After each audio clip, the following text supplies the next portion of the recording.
I bought the new Puss in Boots from Redbox and enjoyed watching it last night, and turns out it's a really, really good movie. That said, there's only one way I can start this video today.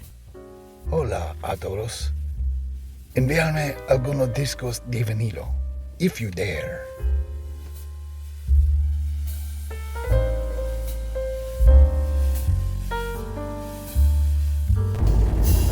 Well, today's an unusual day.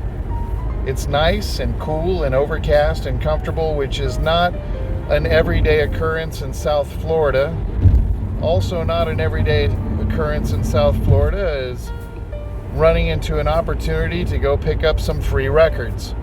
So I used to love 78s, and I don't think, other than a few little golden records and the like, I've had much of anything in my collection since losing all of it about 10 years ago and starting over again. So I'm really welcoming whatever it is that I'm about to stumble into. I don't know if it's going to be a big deal, but I'll check in later and let you know what sort of gifts life has bestowed upon me today. Side note, I am fitting this run in between gigs, so I don't know if I'll even have an opportunity to look at the stuff today. You may see me peeking through them tomorrow, or I may be able to pop the hatch on the back of the car and I'll just dig through them on the lot at work or something and let you know if there's anything cool. Anyway, I'm excited either way. Even if it's garbage, this is fun because this is something I just haven't had happen before. Most of these things are not in sleeves. Found some Parade 78s in here, which are really neat. They're in really good shape and in the original sleeves. Usually have a few songs per side. I'm not sure how that was managed, and they don't feel like traditional shellac.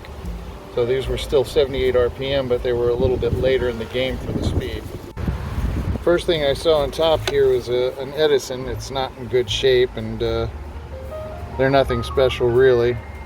This one's utterly destroyed with cracks in it and going through the surface all the way right there, but they're just neat old things.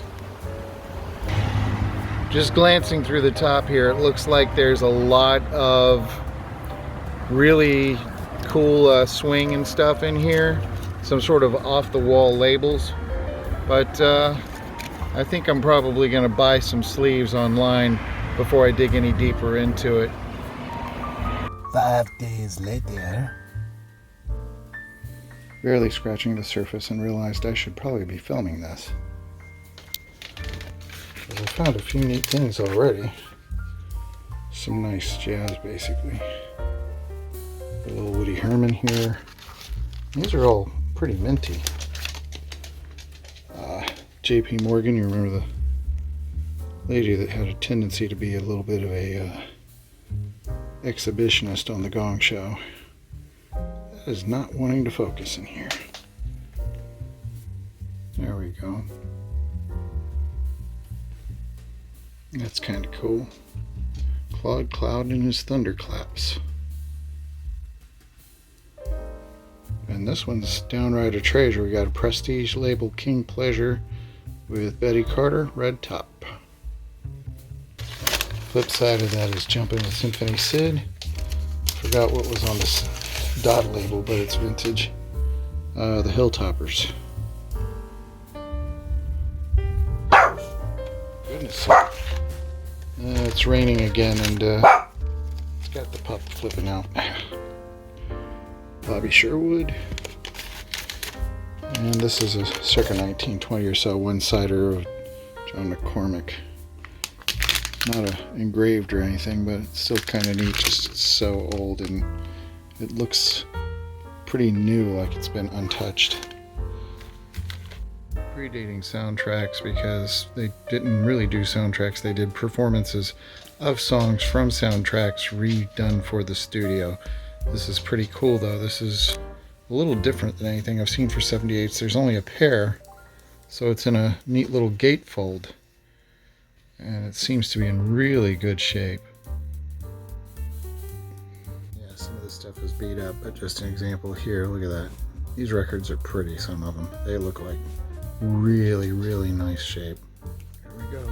Bagging that stuff. Trying to keep it all nice. Got some kids records here, nothing special. Rosemary Clooney on this one, so there's a little bit of fame power. Sleeves starting to split at the bottom, but at least I got them bagged now. They're just kind of neat because they're in the original sleeves. Cute things. So I figure preserve the artwork on them if nothing else. And the records are in good shape. Now, this is going in the trash because it's empty. It has no real value that I'm aware of, but it's neat to look at, so I just wanted to preserve it on video at least. This is packaging for a home lathing machine that was popular in the 40s and 50s, and these were blank acetates that you could buy for it, usually cut at 78 RPM.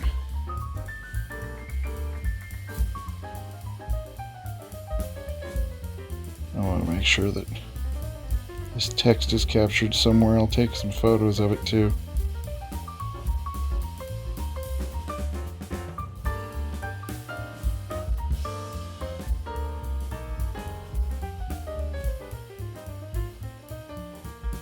Here we have a Victrola disc predating 1910.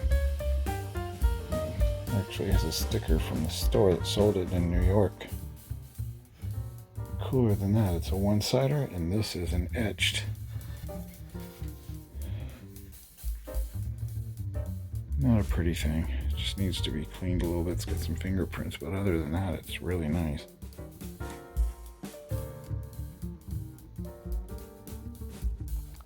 Found a Pearl Bailey and circle that King Cole.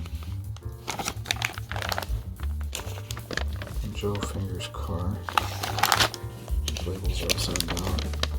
That's just an interesting label.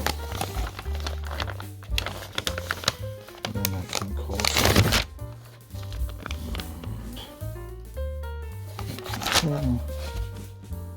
And Charles Brown. Milt Hearth, that's a bit of an obscure jazz. Not in top shape, but I got a party record here with Mr. Red Fox, 78 RPM. Original due to a label, and that is something I've not seen on a 78 before. So this is pretty cool. Oh yeah, this one's going in a bag. I'm keeping this. Well, about a fourth of the way in, I had to discontinue my dig because it was getting really late and I was getting really tired, and I was desperately wanting to make sure that I did not disturb or awaken anyone else in the house. So I will try to continue that and resume looking through when I get home. What I may do is actually just go ahead and finish looking through and then just take shots of some of the things that are really cool that I found in the aftermath. I want to invite anyone, if you have anything weird in your collection, it could be colored vinyl or picture disc or a particular recording, like maybe there's an album out there of someone doing Norwegian black metal covers entirely on kazoos or something strange. Let me know what is your favorite weird record and just put it in the comments below. I'd love to look it up and see what it is that is part of your life experience and appreciating the unusual. Okay, not very well lit, but I'm trying to grab a few shots before I go to work. Got Xavier Cugat, probably pronouncing that wrong, probably Cugat, I don't know. This is a Pretty Harmony label, Jeanette Davis, I think it was. Yeah. This one was Sammy K. Pretty cool Homer and Jethro, a 10-inch and a picture sleeve. The 7-inch is shown online in a picture sleeve, but I didn't see this one, so I'm going to upload it. A little Christmas novelty. This Decca, that's a pretty label thing. It's an 8 spots. Oh, yes, another party record. This one doesn't really have any details on it, but it sure is an interesting thing. These are kids records again, and I found them on Discogs. They're not worth anything really, but I'm surprised. They're very lightweight, almost like a traditional vinyl press, actually almost like Dynaflex weight. I'm sure they're more fragile than that. I'm not sure what material was used to press them. I'm surprised that as 78s they were made with this though, because it feels like if people still had heavy tone arm machines at the time, like horn machines, it would have cut these to pieces and destroyed them on the spot. Kind of minty, even though the sleeves are a little trashed. This is a National Records Wesson Brothers, and I think it's jazz. Oodles and boodles, and alright, Louis, drop the gun. Maybe it's a novelty too. And we're back to the Red Fox. So that's all I got bagged up last night. I'm going to peek through some more paper sleeves real quick, and then I got to head to work.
Digging through that box, I found about 20 more pieces that should be fun at least to listen to, and some Spike Jones and some other big band stuff that's kind of commonplace.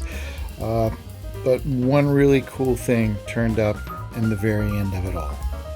There were quite a few pieces in this lot that would appraise at $10 to $15, a few at $25.